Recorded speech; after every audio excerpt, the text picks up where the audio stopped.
are going to be replaced by AI. What we will do with AI and what we will do with the social revolution in this country, we would start by telling our young men and women that they have to be at the forefront of this revolution. Number two, we will ensure that the absolute best experts on these technologies would talk to our students, would talk to our youngsters and guide them on what these future technologies are going to do. We would make them partners in this revolution. Good morning, Technopark. We all are so privileged to have our leader of opposition, Shri Rahul Gandhi, in Technopark. So before going to the official program, I request you to play 1 minute video of Technopark.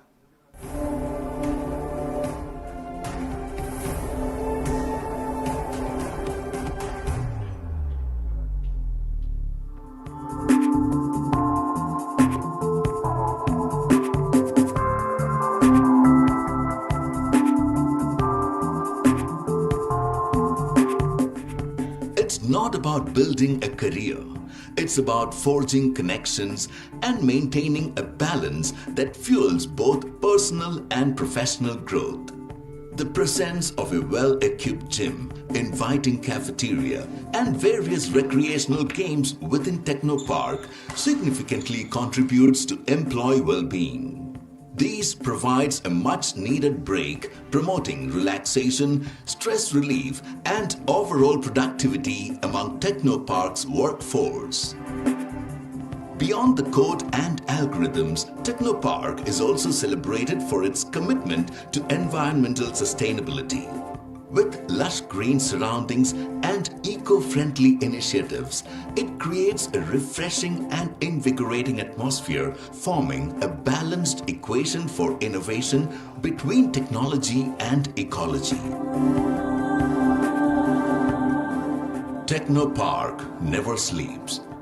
From the first light of the dawn to the gentle glow of the moon, Technopark stands vigilant. Future perfect in every sense. This is Technopark.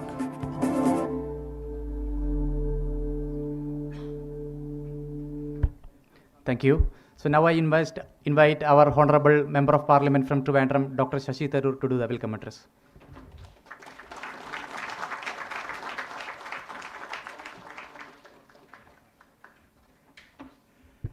Thank you, Ranjit. Friends, I really am delighted to have the honor of introducing a very special guest to you all today. He doesn't need an introduction, of course, but he occupies a vantage point, a unique vantage point at the intersection of the world's largest democracy and our rapidly evolving digital landscape.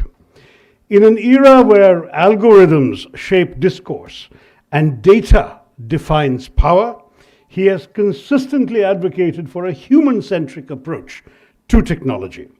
Whether discussing the democratization of information or the disruptive potential of AI on the global workforce, he challenges us to think about who technology serves. He isn't here today to talk about politics in the traditional sense, but to discuss the operating system of India, how we build inclusive systems, how we ensure data sovereignty, how we bridge the gap between the Silicon Valleys of the world and the rural grassroots to which ultimately we all have to be committed. If you review what Rahul Gandhi has been saying about technology, and you've heard some of it already while waiting for him to arrive, you'll find he emphasizes these specific angles that others don't talk about. Democratic decentralization, his focus on using technology to empower the edges of the network, the local communities, rather than just the center. Data sovereignty, his stance on data as a public good. You heard him speak in Parliament, the ethical implications of AI and surveillance, the question who controls our data. And I would finally say what I would call not the tech stack, which you all know about, but the human stack. Moving beyond code to discuss the social infrastructure required to support 1 billion people in a digital economy. The need for reskilling and more. And that's what Tony Thomas is going to get out of him this morning. In other words, you have someone here who has thought through the issues that you all work with every day. Please join me in giving a warm welcome to Rahul Gandhi in conversation with Tony Thomas.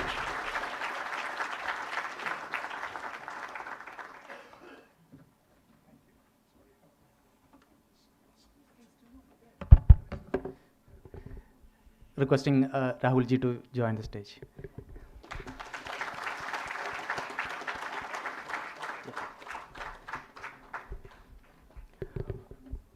Over to you, Tony.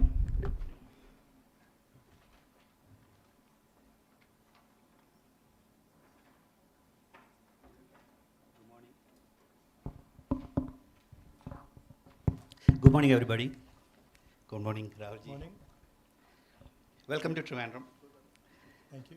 This is a city where the ideas are very ambitious, the engineers are very talented, and every person you meet here will have an opinion about how to fix the world. It's a privilege to host Rahul Gandhi, the leader of the opposition in Lok Sabha, for this conversation on Kerala's IT and globally evolving technology stack. We are meeting today at Technopark. It's a symbol of our push into the future.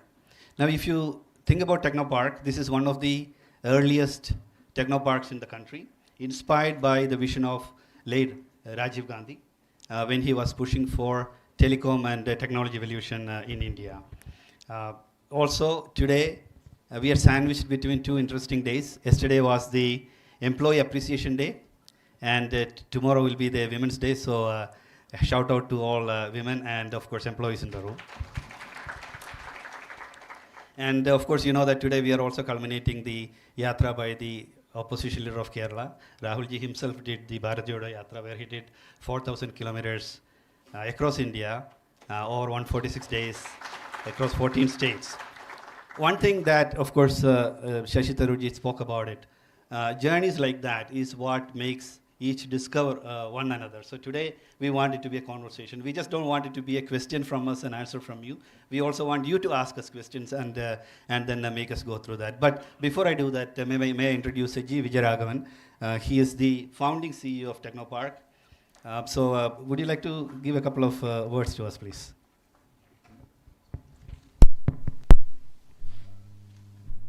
Good afternoon, and you hear me? Good afternoon, and thank you, Tony, for that opportunity.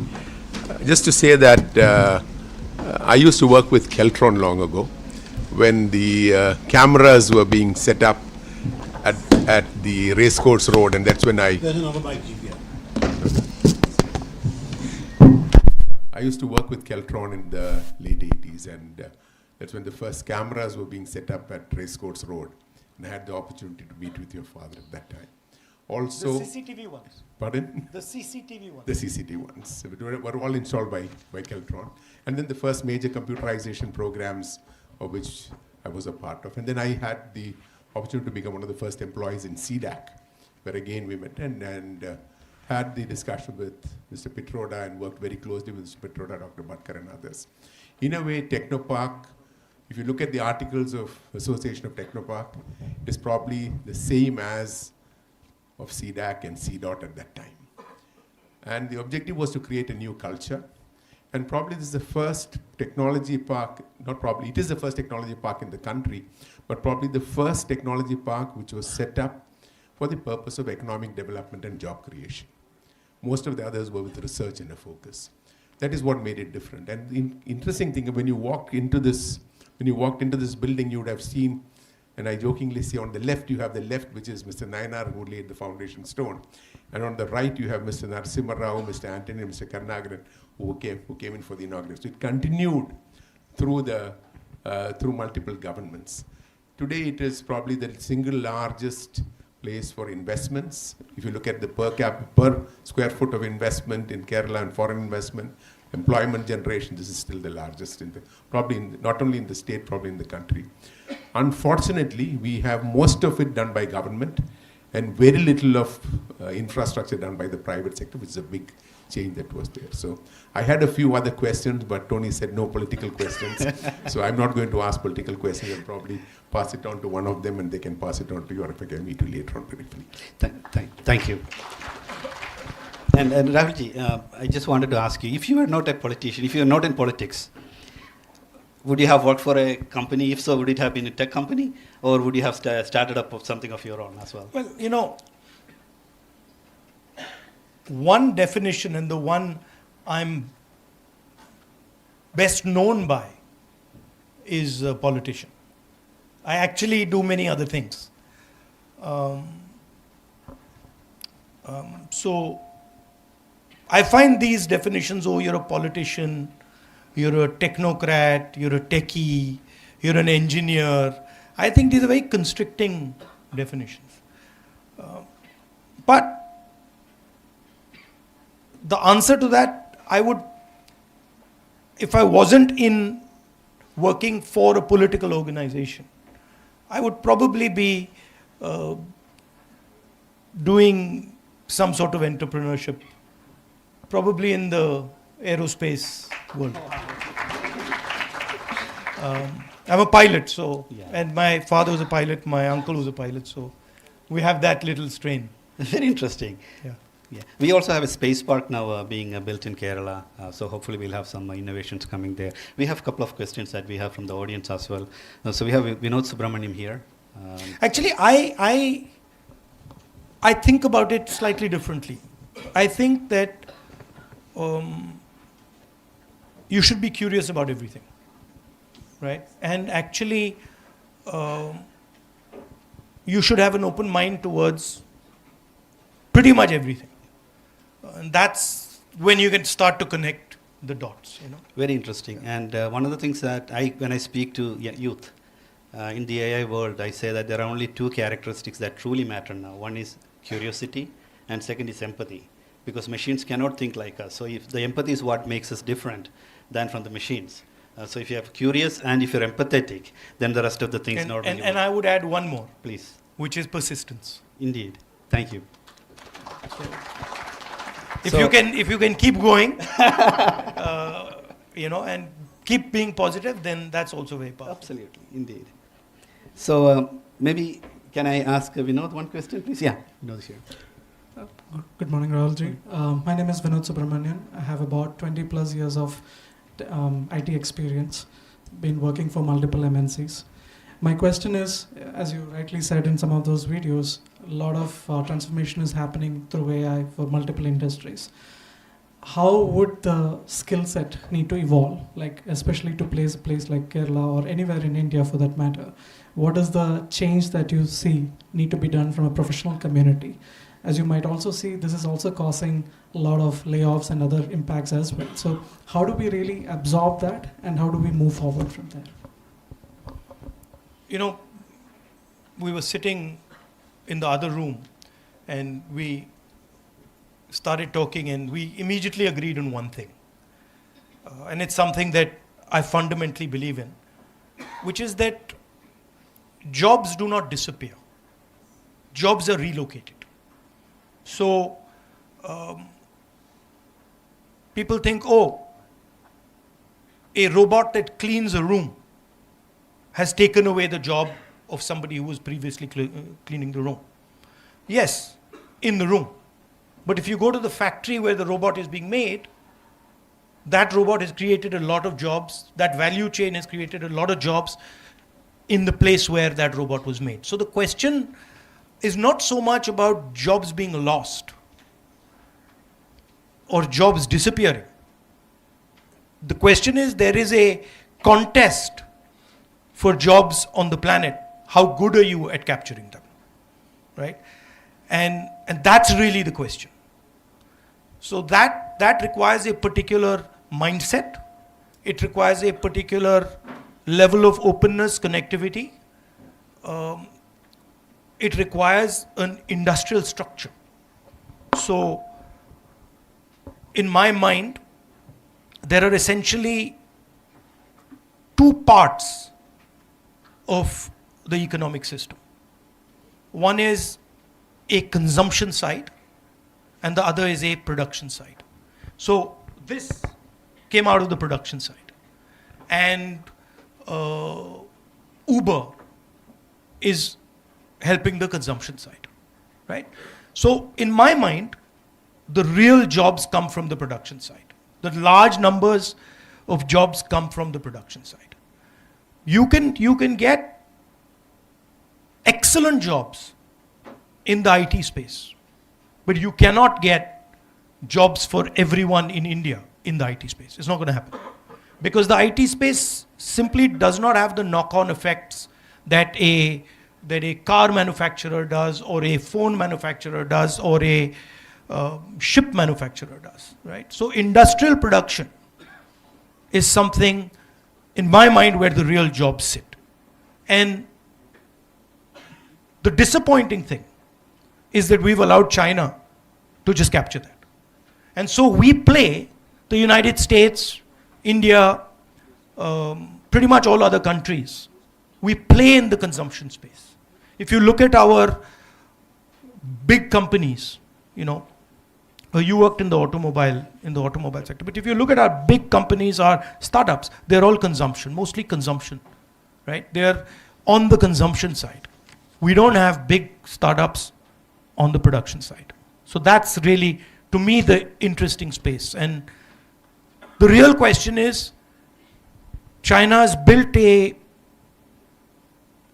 superb industrial system, unmatched in the world. But we don't like their coercive system. We don't like the fact that they're not democratic. So to me, the big opportunity for India is, can we build an industrial system, a production system, but maintain our democratic values? That to me would be a huge service to the people of India and be a huge service to the rest of the world. Thank you. And you would find that even in Technopark here, most of the startups are not on the production side, it's actually on the service side. Yeah. So that I think is a problem that systemically I think we Now, need there's to another thing, that the amount of innovation that comes out of the production side is order of magnitude more than comes out of the consumption side. Because production is actually a much more complicated activity. To put a car together is a very, very complex activity. Takes large numbers of people, organization, conflict, all that is inside a factory. That's not there in a software park. But then we also say that in the future, every job can be a software job, because programming now really doesn't require a lot of technical skills, right? Because with AI coming in, with conversational technologies, a lot of things can be done directly by even individuals who are not experts in technology. There I disagree. I disagree, but maybe I'm wrong. I think there's still, look, there's a social element to this. If you do not give your people jobs, you will have massive conflict in society. You can't, one of the reasons you want to give people employment is because you want to make sure that there's a harmonious society. Because if you do not give people employment, that causes intense pain to them. Very true. And before we continue, is there any big message that you would like to share with us, or would we continue and then? No, you continue and then I'll put my message in my answers. Great. So now that we spoke about AI, of course we also know that you worked at some point in UK. So one of the things that we wanted to understand is from a work culture, because we also hear about work-life balance. We had an issue about a young lady having suicided because of the work pressure, etc. How do we balance life and work? Because I've worked in the West, I've worked in Japan, which is on the other extreme, for example, where it's very difficult for especially the youth to balance work and life. So are there any lessons that you could give us, insights that you could provide us, or maybe the do's and don'ts? And and even more, your job today, what you do today takes a lot of time and effort from you, right? How do you balance it without getting burned out as well? Well, the first thing is the frame you use, right? So I can come here and I can say to myself, now I'm going to the tech park and I'm going to be working. Or I can come here and say, okay, I'm going to the tech park, there's a bunch of guys there, I'm going to have fun with them. So you can change by thinking about what you're doing. You can completely change the nature of what you're doing. I actually, most of the time, I don't consider my work. Most of the time my work is curiosity. I'm like, oh, how does that work? Even if I'm in a situation where it's quite mundane and quite boring, I'll always try and be like, okay, what is that person doing? Why is he doing it like that? So that allows me to transform the way I think about things. I make sure that regardless of what happens, that before I go to sleep, I read a little bit, and even if it's 10 o'clock at night, 11 o'clock at night, midnight, I do some exercise. That I just, 90% of the time I will do that. Very good. Thank you. I think, exercise is something that a lot of us probably lack. So No, and people think that, time is, I don't have time for exercise, or I don't have time for myself. Actually, it makes you very unproductive when you do that. So you're thinking that, I'm going to save 1 hour by going to exercise. Actually, no. Actually, you're losing a lot of time by not doing exercise, because you're inefficient, you're stressed, you're disturbed, right? And it's a culture. I remember when I was a child, I used to go to my grandmother's room, and every single day of her life, in the morning, I'd see her doing exercise. She had a yellow colored mat, and she would be doing exercise, for 1 hour. So I asked her, I said, Dadi, like every day you start like that? She's like, yeah, my father told me that. My father told me that in your life you should spend 1 hour minimum of physical exercise. I think that's a very good rule. thank you. Do you play any team sport? Yesterday you said that you play FIFA on video. I play. I used to play football. I loved football. I used to play cricket in school and hockey in school, but I loved football. And then I used to box in college. I used to do triathlons, running, swimming, cycling, and then now I do martial arts. I've always done martial arts. Yeah, now pickleball and paddle is becoming very, very popular around here. Yeah. So most of the places now you see that a lot of the team members are also playing that. We have a question from Deepa Nair.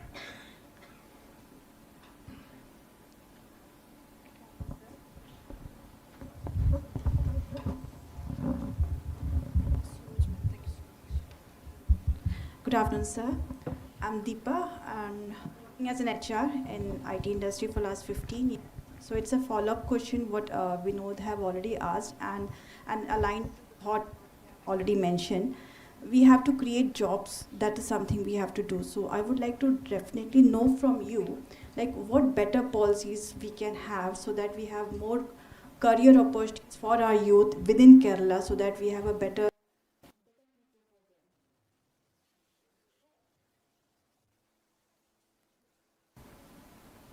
policies have to be made on the back of changes that you're seeing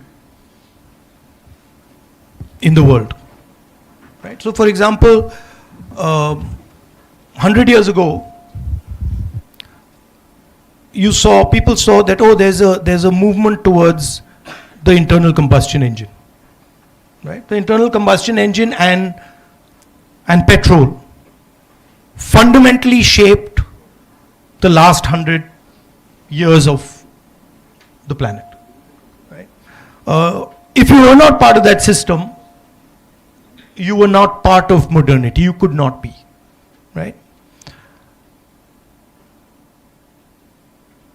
And our current superpower was built on that. So if you go into the details of how did America actually become powerful, or how did Britain before that actually become powerful, you find that they became powerful by controlling mobility. Right? The British controlled the steam engine and coal. They built a navy. They controlled the trade routes. And the Americans did the same with petrol. And now the single biggest change that is taking place is that idea is being challenged. The way we move is fundamentally being questioned and changed. So the technical people here would understand what I'm saying. An internal combustion engine essentially is up and down movement of the piston. And you have to transform that up and down movement into circular motion. And your fuel is in the fuel tank. Now, something fundamental is happening, which is that we are moving to a world of circular motion. We are moving to the world of the electric motor. Everybody says, oh, there are drones, there are electric cars, there are electric trains, there are medical instruments. If you go into detail of what they actually are, they're essentially built on the same architecture. An electric motor is running a drone. It has a battery attached to it. EV is essentially a number of electric motors with batteries attached to it. What you see in pretty much everywhere where things are moving, the electric motor is somewhere and a battery is somewhere. The only difference between this and a drone is electric motors. This has a battery, this has a camera, right? If you were to, the drone is essentially this with mobility on it. So that to me is where the real powerful things are going to happen. If you go to Ukraine and you look at what is going on in the battlefield, you'll find that circular motion, the drone, is completely decimating the internal combustion engine. If you even look, for example, at what is going on now in Iran, you will see that we are moving, the military power is moving towards the battery, optics, and the electric motor. And who dominates these technologies? Not India, not America, not Europe, China. And that for us is a huge problem, because we are the only people who can make that transition. We are the only people who have the scale to make that transition. I think that the United States and Europe, as far as circular mobility is concerned, cannot compete with the United States, with China anymore.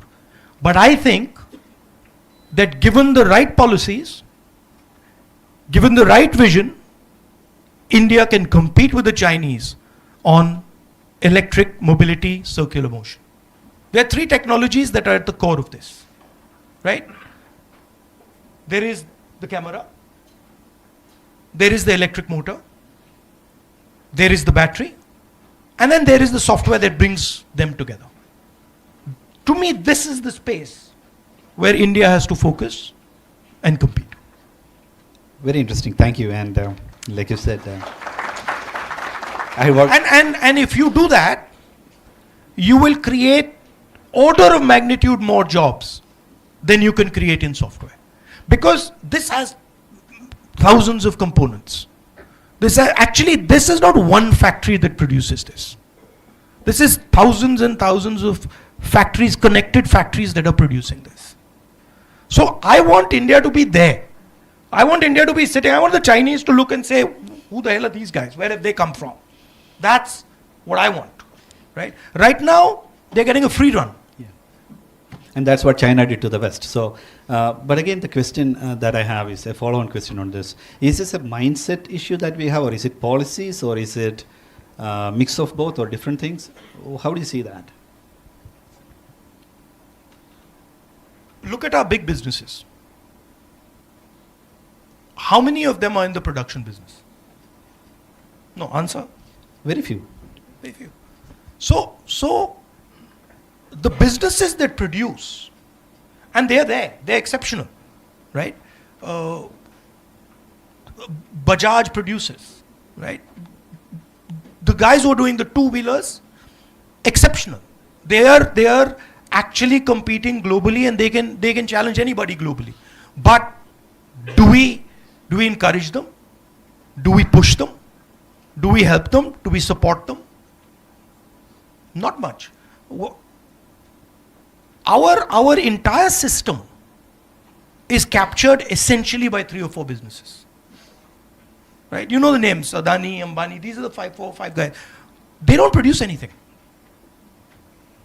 And actually what happens is, they help sell products that damage our local producers.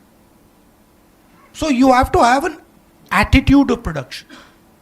You've worked in a factory. You worked for Nissan. Who did you work for? Nissan, I work for GE. Yeah, he understands it. You work for Nissan.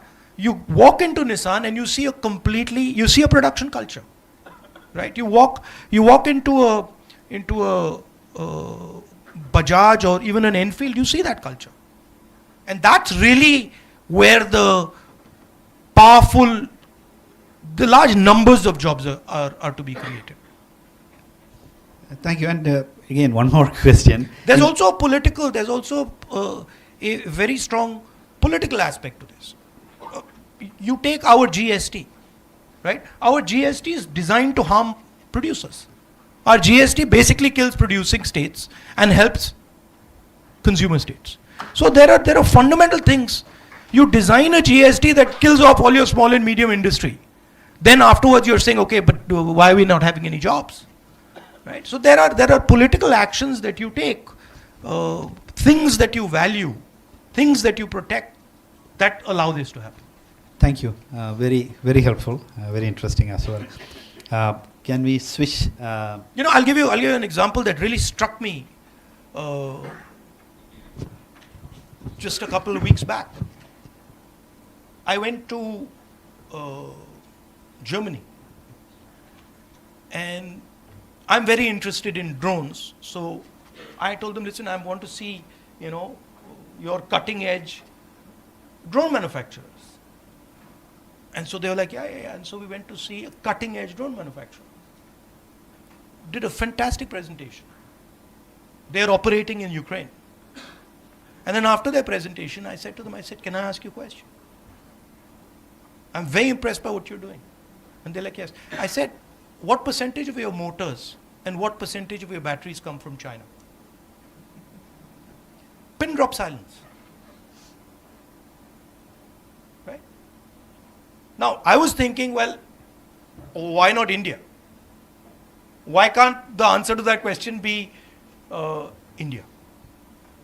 Right? And you can see it. You can see, for example, I went to BMW. BMW is essentially drowning because they cannot take on they cannot even conceptually understand the transition that is taking place to circular motion. And I really don't expect them to be able to challenge the Chinese. But I'm very confident that aligned properly, an Indian company can take on the Chinese. I have no doubt about it. But for that, we got to start, killing some lies that we tell ourselves. If we don't stop lying to ourselves, it's not going to happen. People don't like that. People don't like it, but it's the truth. Thank you. That was very, very helpful, and I fully like the simplicity that you talked about, right? Which is battery power, a computer, a camera, and then the circular motion. How you tie it all together. I remember I was a kid. So you have to understand where I'm coming from. I was 12, not even, I was 12 years old. And one day my father said, listen, Rahul, there's a presentation you have to come to. I didn't even know what a presentation was. I was like, what is a presentation? And I sat, I was bored out of my brains. And I sat for 3 hours watching a presentation on this is 1983. On watching how the computer can transform India. And I was like, get me out of the room, because I just didn't understand what was going on, right? Sometime later, my father would keep forcing me to use a computer. Those days, I don't know how many of you use those computers. They're practically, unless you were they were like that, and there was no graphic interface. It was MS-DOS, unusable for a person who doesn't fundamentally understand them. And then one day I went to his office and I just said, Papa, what is this? And I still remember he took a piece of paper and he drew a 2x2. I didn't know what a 2x2 was, 2x2 matrix. I didn't know what that was. And the 2x2 was high capital, low capital, high skill, low skill.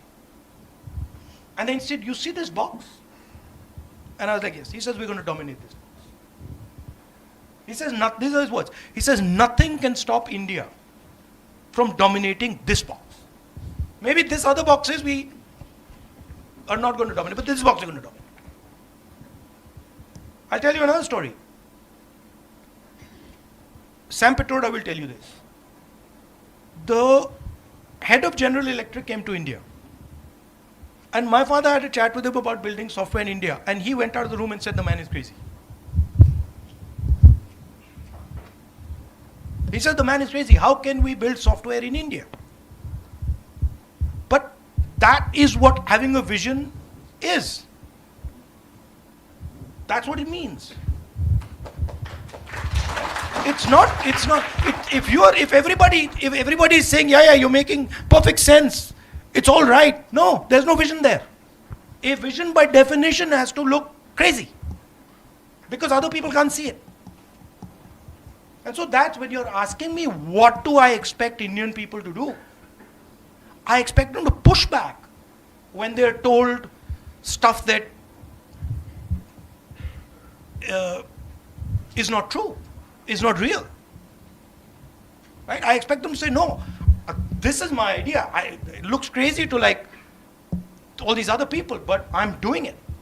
And then you'll find, suddenly all those people are saying, that's a great idea.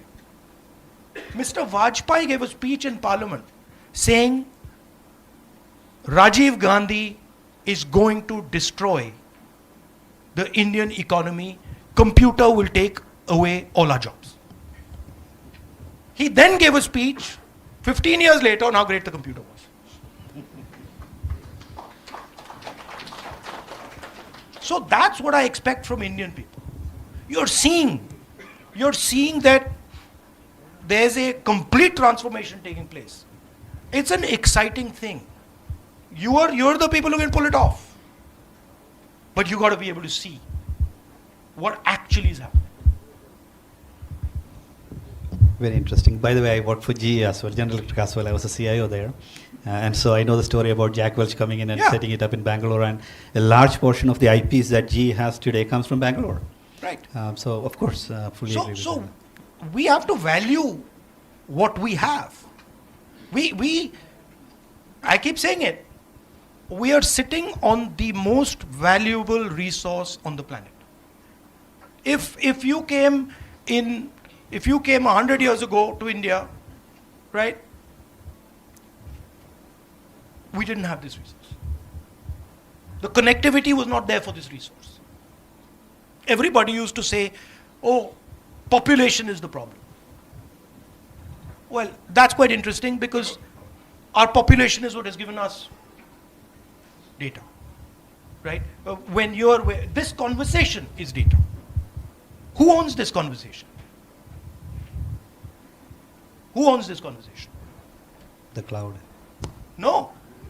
This conversation cannot be transmitted without YouTube. So YouTube owns this conversation.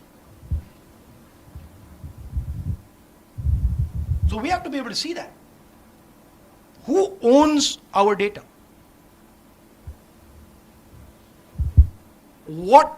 How are we going to strategically use our data? That's really the question. You're engineers, you're technical people. Can you run a petrol engine without petrol? Is it possible? No, answer? No.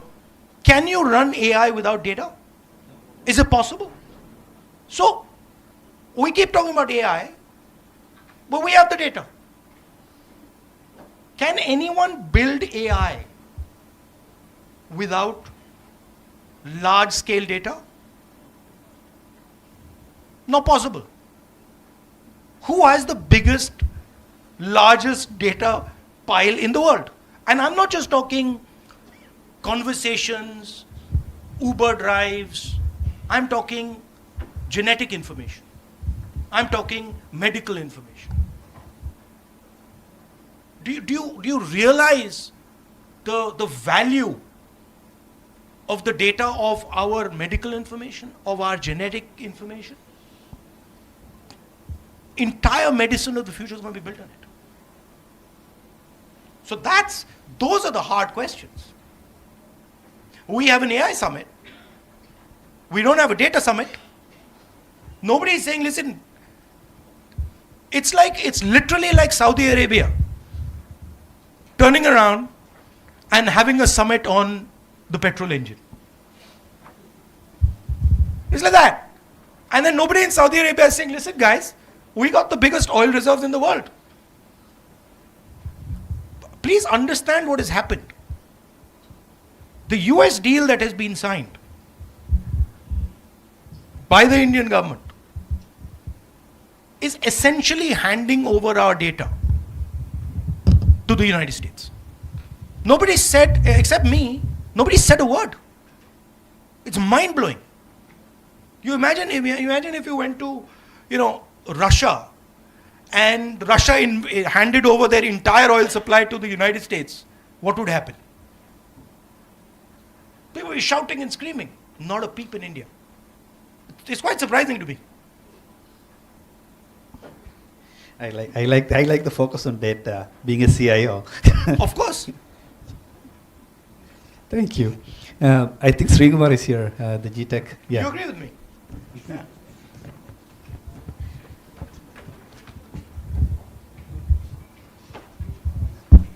Very good morning, Rahulji. Welcome to Thiruvananthapuram. I just wanted to touch upon the topic of data right now with AI, with innovations, with technology, the buzzwords now. How do we in India balance ourselves from government, from policies, from restrictions, from regulations, and from all sorts of governance? How do we regulate and how do we balance between the innovations that are happening in technology to the data protection and citizens' digital rights? Now, that's an area where data pilferage, data is going to be very important. Data is the most powerful resource in the world. So, how do we balance between the innovations that are happening? That is the. You said, I'm a politician. That's one of the central questions that the politics of India should be discussing. That this is our biggest resource.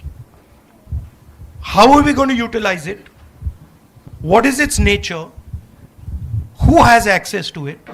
At what cost do they have access to it? These are the questions actually the political system should be discussing. Not whether, what we should eat and what we should drink and whether cow urine is good for you. Yeah. Right. So it is actually it's a democratic exercise. It's a listening exercise. Because really nobody has the answer. If I tell you, listen, this is how you should use the data, that's nonsense. But it is a conversation. It's a conversation with our businesses, with our people, with the multinationals of the world, with the Americans. It's a conversation. Right? And it is the most powerful conversation India can have. I mean, if in that deal, India had turned around and said, listen, this is all fine, but our data is the most valuable data in the world, I can guarantee you there'd be no taxes on agriculture, there'd be no taxes on small and medium business, there'd be none of that. You have to, when you're negotiating, and you all are negotiators, you got to know what you got. If suddenly Saudi Arabia goes and negotiates and has forgotten that it has oil, what the hell are they doing? Right? So you first, before you go into a negotiation, you got to say, okay, what do we have? I can tell you straight away, we have brilliant people, more than anybody else. We have huge diversity, so we can understand many different things from many different angles. We have the largest pile of data on this planet. We have the best engineering talent. We have the best medical talent. Kerala produces the best nurses. Now come and negotiate with me. Don't come and negotiate with me without having a clear understanding of what I got on my side. That's how it should be done.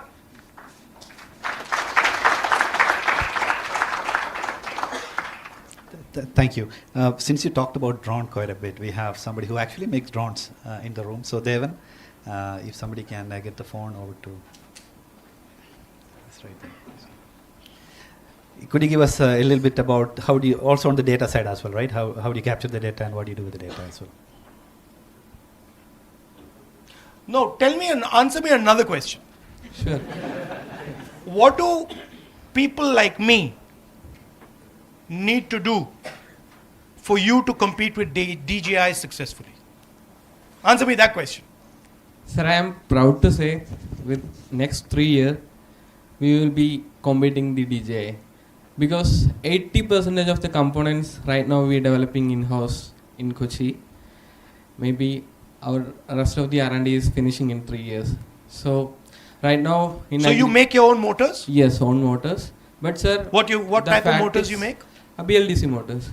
And the fact is, we... Brushless? Depending upon... Yeah, brushless. And ducted fan also. And we depending on the infrastructure of Hitachi, other corporate infrastructure for developing that motors. What size drones do you make? Size largely carrying 50 to 100 kg payload. Can I come and see? Yes, yes. Where is it? Kochi, sir. Okay. Here itself? Yeah. Kochi. Kochi, sorry. I also bring some of our product to showcase to you. But you have something here? Yes. In my car, yes. Oh, you have it here? You brought it here? Yes, yes. Okay. Okay. Happy to showcase you, sir. Okay. No, sorry, you were asking. No, we just want to... No, please. It's your floor. But no, we also want to see, because you're working on the agriculture... But I'm going to call you on that. Yeah. 3 years from now, I'm coming and seeing that you've knocked down DJI. You're not getting away simple. Right? Yes, I'm sure, but... No, I'm coming. I'm coming 3 years to see. We'll note it down. Thanks, Evan. Unless you wanted to add something about the agriculture use cases and data or something that you think is relevant. Yeah, sir. Actually, we are 5 years old company. So myself, Devan Chandrasekharan, I am the founder of Fuselage Innovations, and we are the national startup day. We are the one of the national startup awardee from Honorable. How many people? 43. Total. 43 people working. Yes, 43 people working. All from Keralam. And you designed them yourself? Yes. Quadcopters? Yeah, quadcopter. And for marine innovation also we are working for handling the heavy payloads in marine through cranes. Right. Lifting the heavy payload on an average 10 tons. That is also we are working with the... How do you react to what I said about circular motion and the electric motor? Yeah, electric motor actually we are in-house around from 70 kV motors. So we are... No, I mean, I was saying that we are seeing a revolution in circular motion. Okay. That we are going from the petrol engine to the electric motor. Okay. How do you think about that? Sir, there are limitations are there in regards to the flight time. Only the power is a major challenge. Like we already having limitation, the high quality of lithium, that is a major issue. But we are working for the lithium with the phosphorus for getting the most higher flight time. Once it is done, we can replace the engine with the batteries. Do you think electric vehicles will replace internal combustion engine vehicles? Or no? Not right now, sir. But 5 years, 7 years, 10 years? Yes, it will happen. Yes. Thank you, Devan. That is very informative. Really appreciate that. We have a question from Vinita.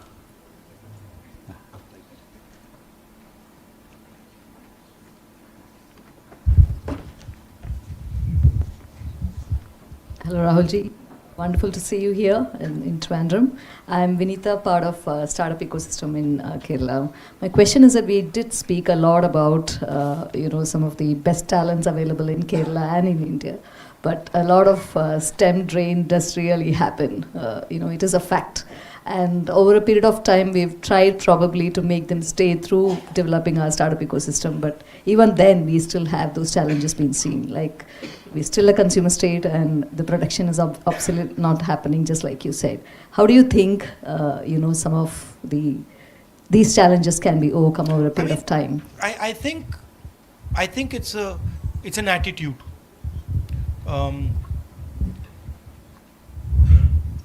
And the government has to provide an ecosystem, an architecture for you to produce. It's much, the government doesn't have to provide you as much support in software as it has to provide you in production. That's a much more difficult, complicated thing to manage. So government has to understand these things. Government has to have a strategy on these things. Government has to know, or at least guess, where things are going to move. The reason I was telling you about that conversation with my father was because he understood that things are moving there. Software is going to give us that quadrant on that piece of paper. So the government has to have that type of a sense that, listen, this is where we are going, right? And directionally, we need to be aware. I'll tell you a story. My friend here, who makes drones, I'll tell you a story that just will explain to you how government behaves when it comes to these things. I think it was about maybe 2015-16. SPG director called me and said, I want to speak to you. So I said, please come. So he came. And I thought to myself that, let me show this guy something. So I used to fly and I used to make drones. So I had a drone. And I called him and I flew it in my garden. And he was watching that thing. And I said, don't you think this is going to be a huge security problem for you? That, and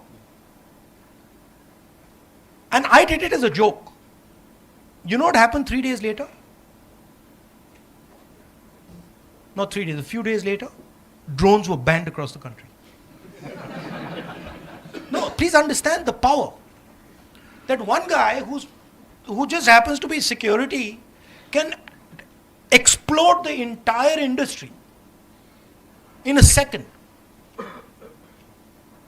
Right? So that type of stuff, you simply cannot, if you're operating like that some one bureaucrat can suddenly turn around and just blow entire industries to pieces, then you can never do that.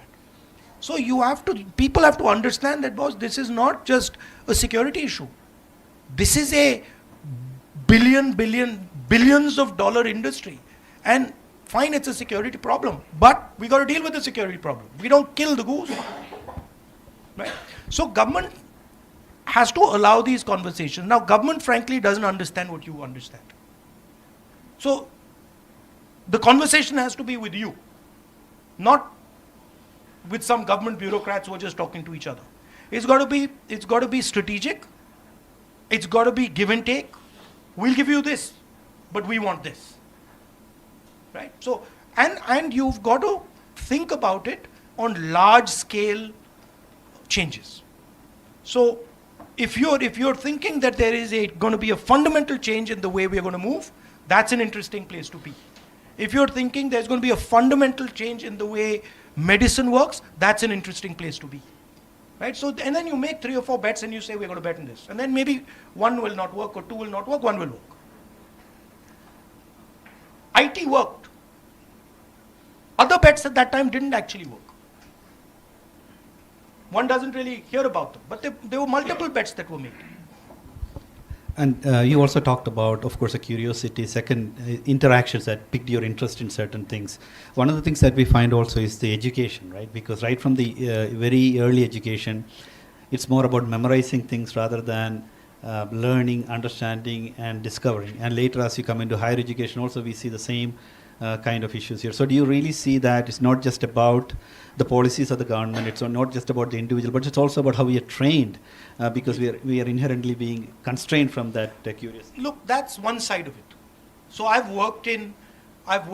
studied in the United States, I've studied in England, I've worked in Europe, in England, and I work in India, I've studied in India. There are huge advantages to our system. Huge advantages to our system. But we don't actually play on those advantages. So there are huge advantages to our system, there are huge advantages to our way of thinking. But we don't actually develop them. Right? The Indian mind can manage complexity like no other mind. There's no American mind that can manage the level of complexity that an Indian mind can manage. You know, literally, without any question. Right? The number of equations that an Indian mind can juggle is beyond. You know, I mean, you could, for example, walk into this room and say, listen, can you, rank all these people? And they'll give you an answer. Literally, they'll give you an answer, right? So there is huge strength to our system. Our system is much better at managing the internal space.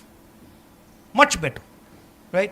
The Western world literally collapses because they cannot manage internal space. They're very good at organizing outside, right? They can organize everything nicely. Inside, they can't organize.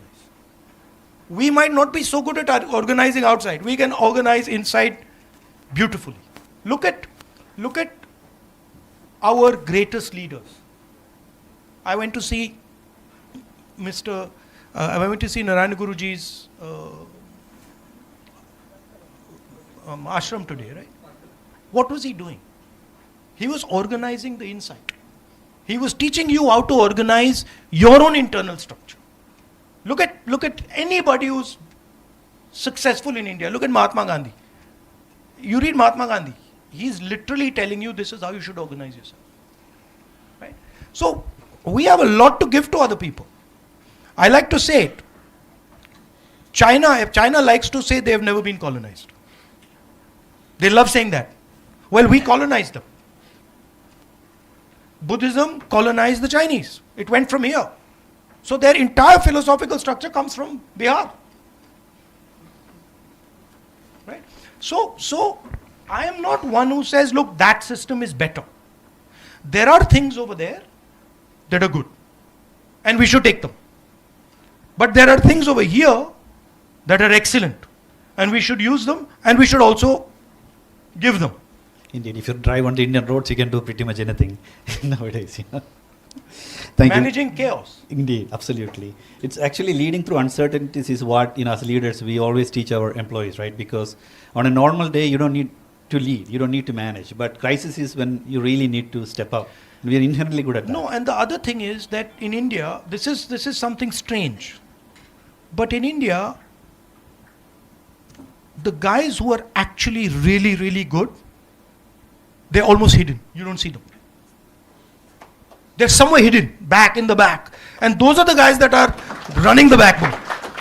Right? And then there's a fancy guy over there, and you're like, yeah. But then you're like, okay, so who actually? I went to I shouldn't say actually. But sometime back, I went to a factory, right? And chatting to the guy in charge, excellent. And then he says to me, yeah, but this is the guy who runs the thing, right? And then the depth of understanding he had was, I mean, A class, but not given maybe the respect that he should have, not given the remuneration that he should have. Thank you. We have a question from Reshma Aziz. So.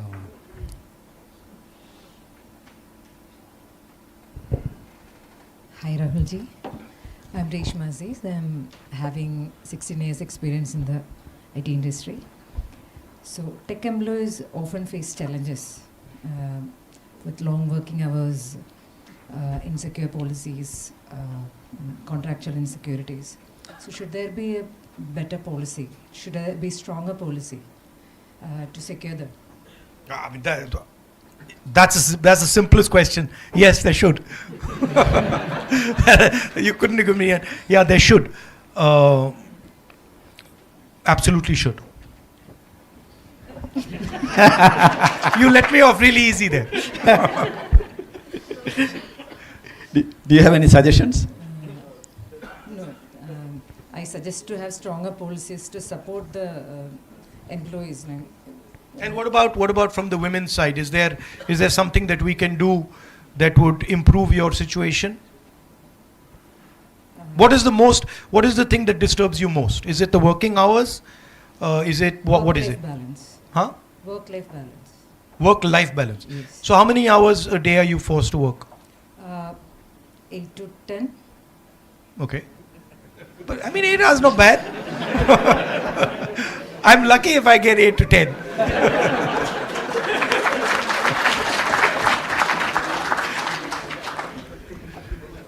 So there are a lot of employees working for long hours. Yeah. So work-life balance is one of the things. And what do you do in your non-work time?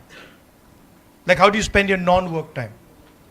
So do you have like a hobby? Do you have children? How do you do that? Yeah, I have a company of my own. I'll work in that, then I'll manage the family. And what does the company do? We are into contract staffing, business. Okay, software contract staffing. And what's the most difficult part of your job? I love all the part of my job. Okay. There's nothing difficult for me, but it is difficult to manage the family and job. That is where I find a challenge sometimes. Okay. Thank you, Reshma. Thank you. It's actually quite interesting, and I think you already answered that earlier, right? If you enjoy your job, then a lot of the times, it really doesn't look like something that is stressing you out, right? But it's about how you manage your time, prioritization, and small tricks like that. So we've seen some of that as well. So. No, but the challenge actually is liking something you don't like. Like getting to like something that you don't like. That's where it gets interesting. Yeah. That you say, okay, I don't enjoy this, and then you start to look at it carefully, and you change the perspective, and you say, actually, I quite like it.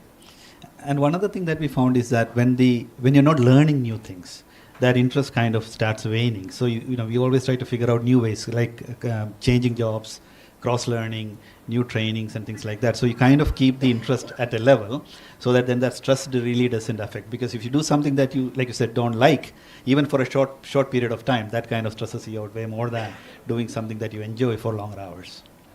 Yeah.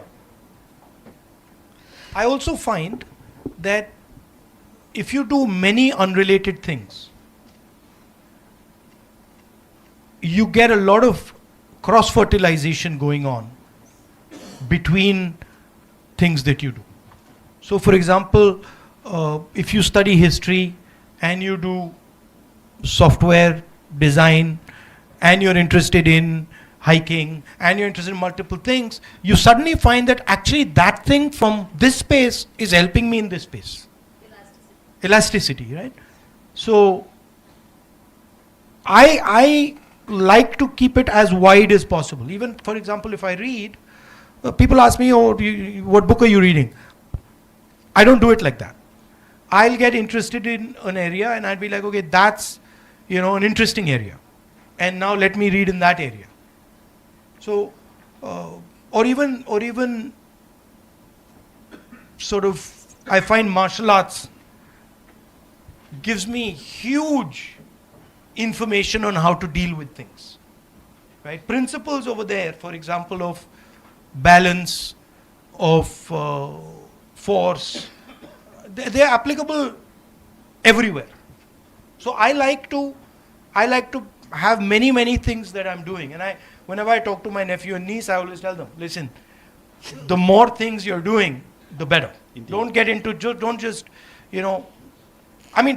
be good at it. So don't just do it and not be good at it. But if you can do, 5-6 things and be reasonably good at them, then they all start to add up. Indeed. Especially as you grow up, right? Because when you learn your peer's job, it's much easier to move up in your career if you're in a job versus, just knowing deep about what you do. So we have different management styles around that, right? Liju had a question. Liju John. So.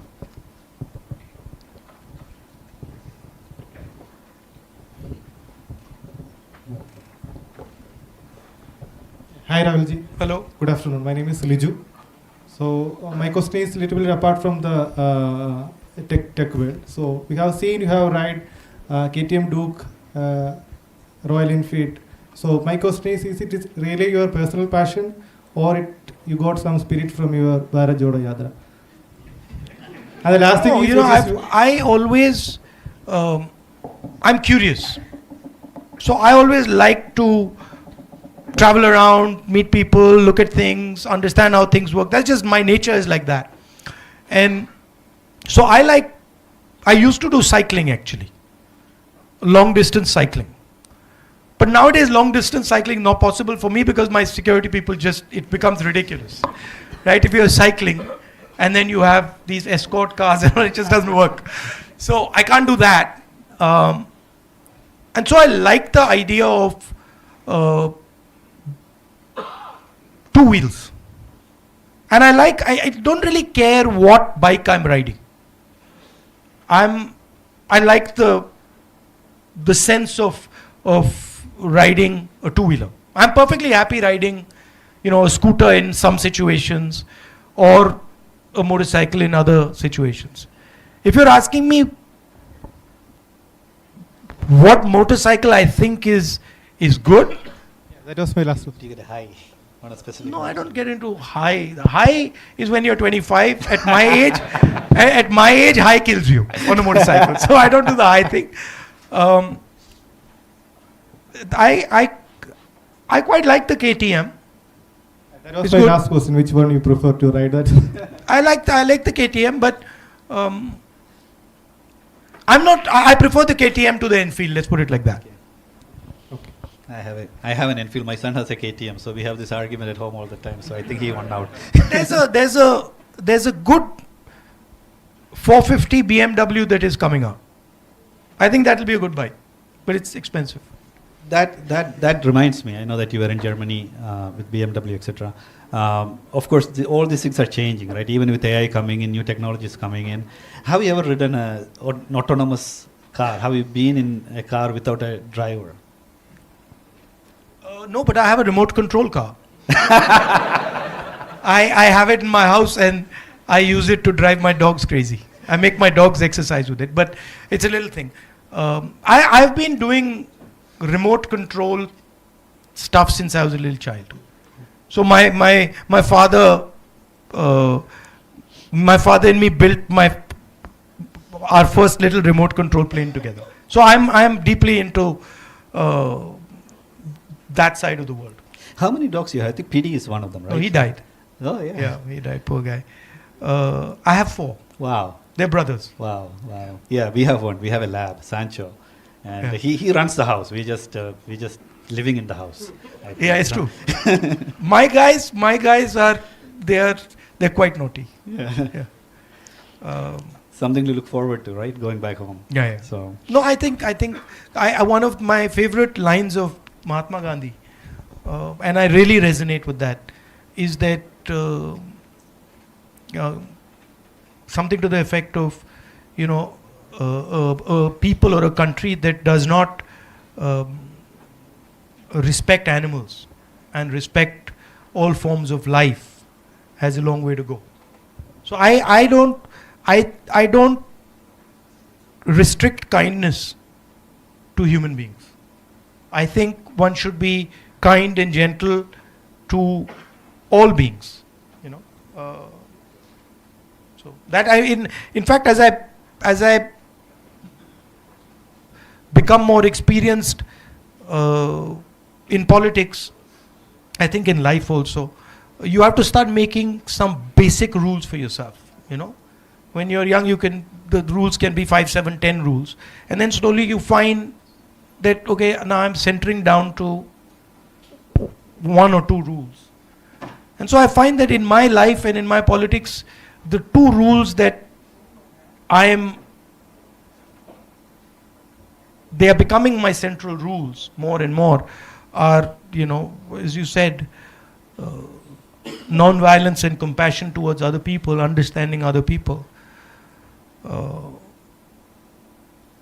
and truth. So I find it very uncomfortable. In my job, I was told when I started, and many of my politician friends used to come and tell me that, listen, truth and politics don't go together. I was always told that. I've heard that too. And I am out to prove that it does. I hope you win. I hope you're successful. No, it doesn't. I mean, it doesn't matter. It's a framework I use, and it works for me fantastically.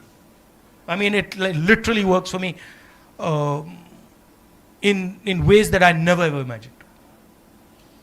One thing that again I find politics in India is, we tend to put people in boxes, stereotypes, and then we don't really think across lines on ideas and thoughts, right? It's about who said it versus what is being said. It's quite a bit of that I find quite In India, one of the weaknesses of our system is that we box everybody, right? We love to create, oh, she's a woman, oh, he's so and so, oh, and we like to create that box. But people are not in boxes.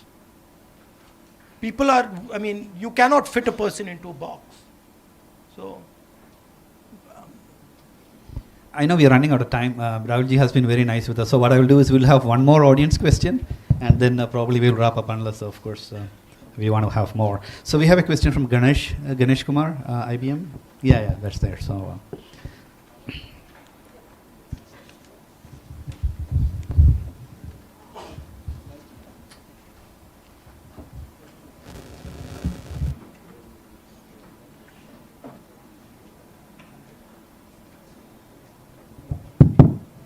Good afternoon, Rahulji. I am very thankful. Good afternoon. Because Rajivji bought telecom and computer revolution in India. I got benefited. And after that, Manmohanji bought economic revolution. I got benefited that.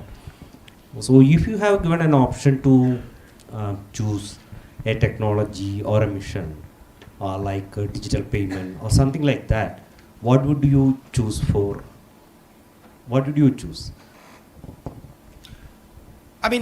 Broadly, I answered the question. I would be thinking about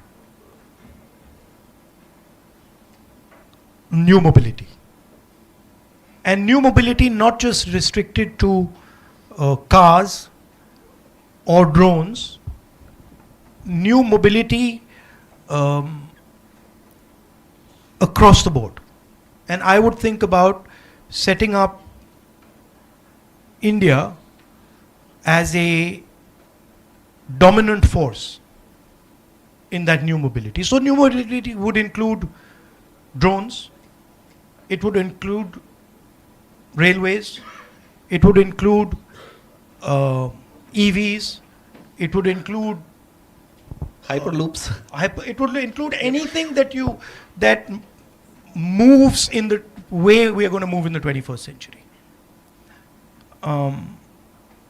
That's what I would think about. Of course, embedded in that is software, right? Because that requires software for that. For a drone to work, you need software. For an EV to work, you need software. So that is a part of the ecosystem. But that's what I would think. At GE, we had electric locomotives, and at Nissan, of course, cars. We used to say these are computers on four wheels, more or less, right? With the battery powering it. Yes. When you really think about it. No, if you take batteries, optics, and motors, it's everything, right? I mean, as I said before, this is just a drone without motors, right? And so to me, that's a really interesting place. But I would add a component to it, which is that do it harmoniously. Do it with conversation, negotiation, partnership, mutual respect. Don't do it angrily, violently. So I would say that the culture of how you do it is also important.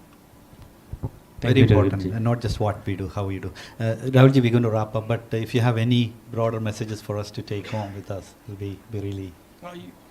He's got a question. We can end with that.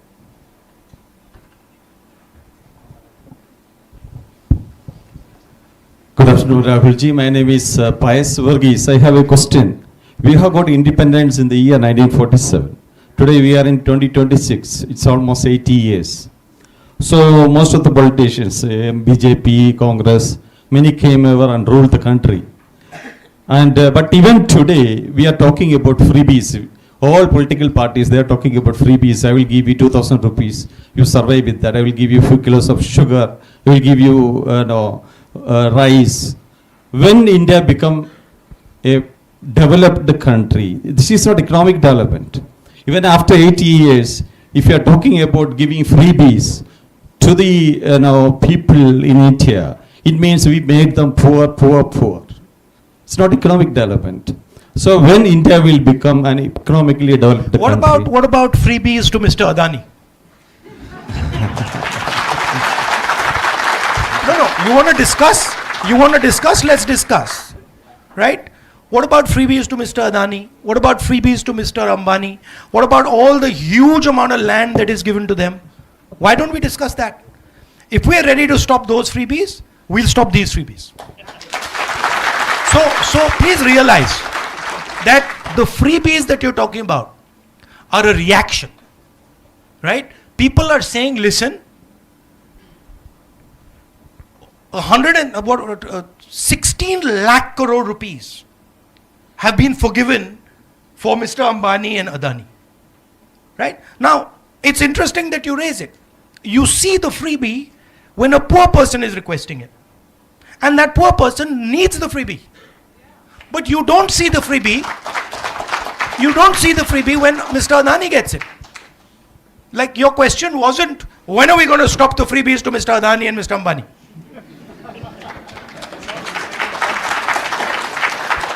Right? So when you're looking at a political system, you got to look, I love all Indians. That's my starting point. I even love the people who hate me. Okay? So for me, what I am looking for is a win-win. Now, if we're going to have a conversation about freebies, then let's not have a conversation about only one side of the equation. Right? And let's not try and paint it as if there's only one side of the equation that's getting the freebies. Because that's not true. The amount of freebies that Mr. Adani and Mr. Ambani and 5-7 of our big businesses get is order of magnitude. Order of magnitude. Not 10 times, not 50 times, not 100 times, thousands of times what our poor people get. That's a fact. And nobody can get away from it. Right? So I'm more than happy to remove all freebies from poor people. But then you got to remove all freebies from the likes of Mr. Adani and Mr. Ambani. Thank you for your question. Thank you for the good question. And on that note, Rahulji, shall we sum up? And yeah, I just want to conclude. First of all, yeah, I need to conclude because we've got to. First of all,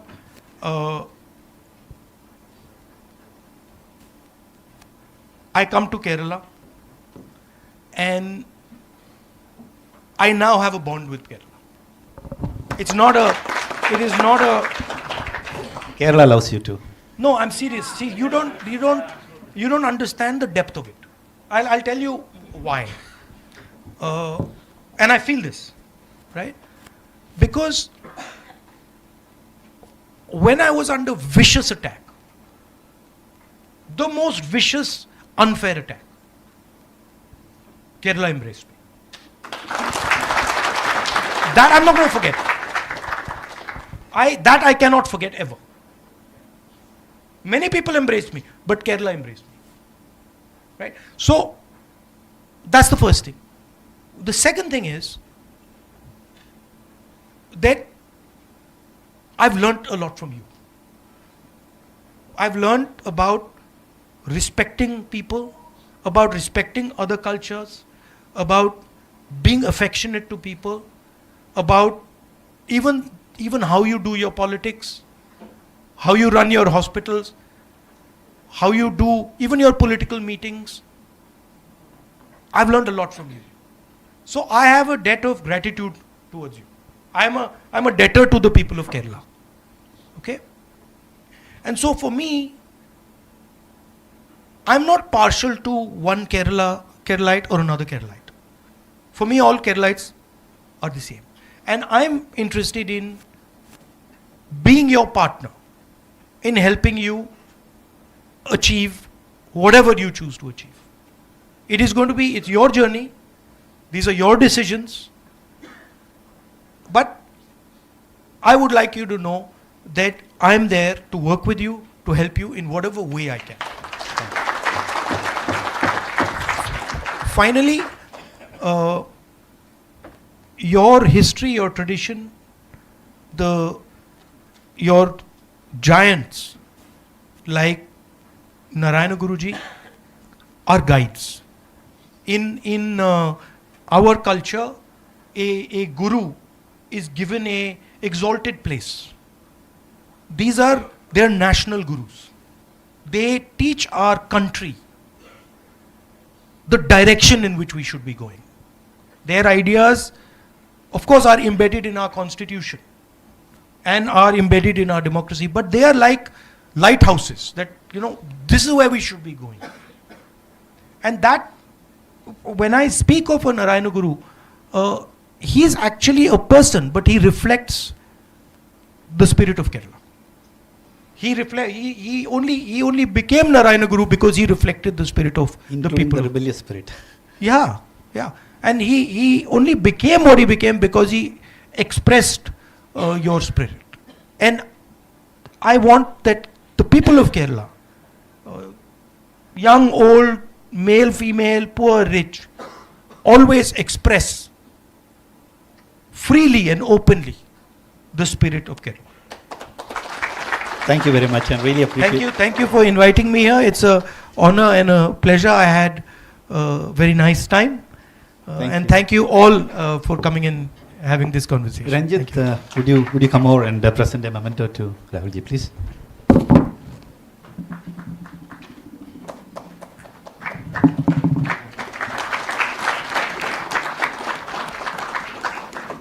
Thank you very much. I see your dog here. Yes.